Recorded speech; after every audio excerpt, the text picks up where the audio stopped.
Hello everyone, welcome back to my YouTube channel.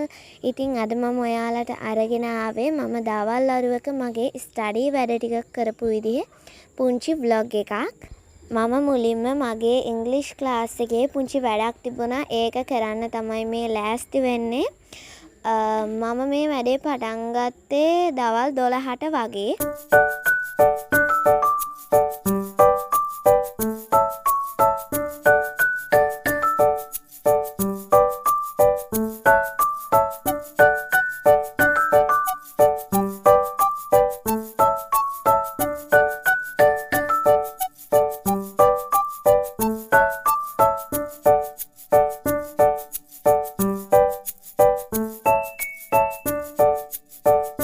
ඉතින් යාළුවනේ මම මේ ඔයාලට එක්ක vlog එකක් share කරගන්නෙත් සති එකමාර. ඊටත් වැඩිනේ මන්ද. ඒ වගේ කාලෙකින් තමයි.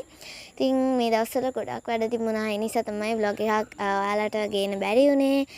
ඇත්තටම මේ vlog එක ටිකක් පොඩි vlog එකක්. ඉතින් මට free time එකක් හම්බෙන වෙලාවල් වලට මම ඔයාලට vlog එකක් අනිවාර්යයෙන්ම upload කරන්නම්.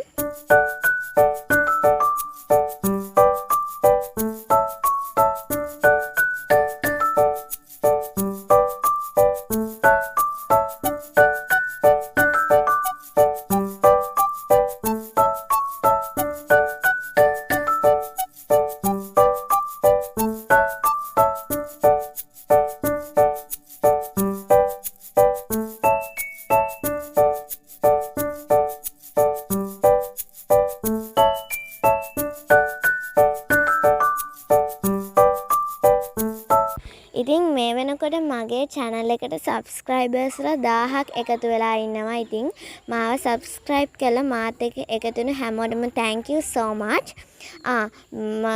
channel එකට subscribers ලා 1000ක් උනේ මම මේ වීඩියෝ එක record කරන දවසේමයි.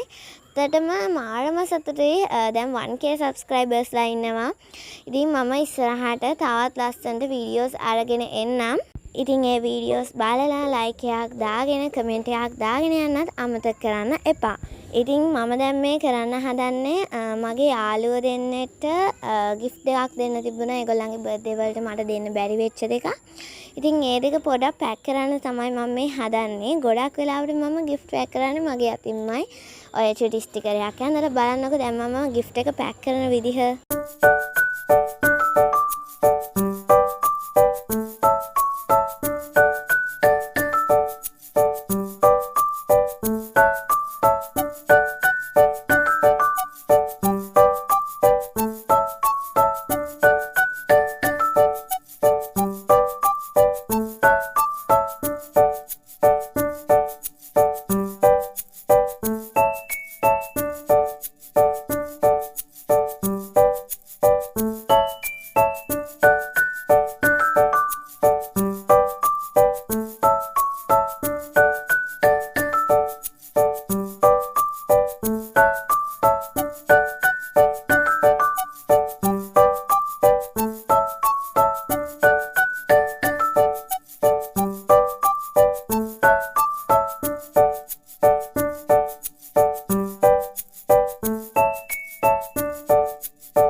ඉතින් එක gift එකක් නම් පැක් කරලා ඉවරයි. ඉතින් ඒ වගේම මම ආයෙ gift පැක් කරද්දී simple විදිහට charm තමයි gift පැක් කරන්නේ. චුටි sticker එකක් ඇඳලා ඒක අලවලා එහෙම.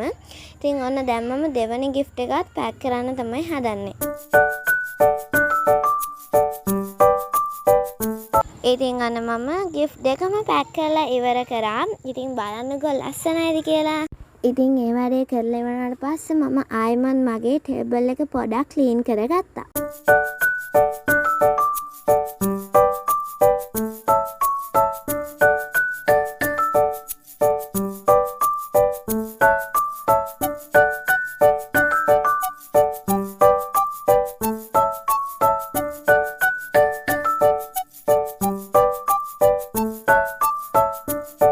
ඉතින් ඊට පස්සේ මම ඉස්කෝලේ විද්‍යාව නෝට් එකක් ලියන්න පටන් ගත්තා.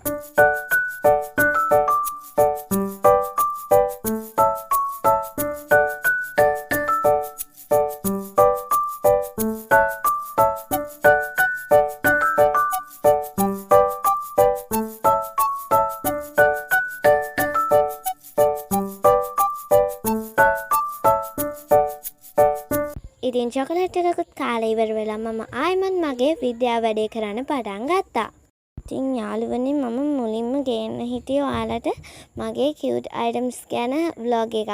මම ඔයාලගෙන් අහුවත් කෙනෙක් කමක් නැද්ද කියලා.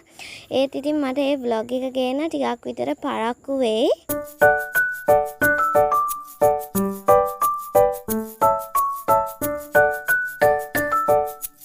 ඉතින් අදට මෙතනින් vlog එක ඉවරයි. ඉතින් තවත් දවසක මම ලස්සන vlog එකක් අරගෙන එනකන් සතුටින් පරිස්සමින් ඉන්න.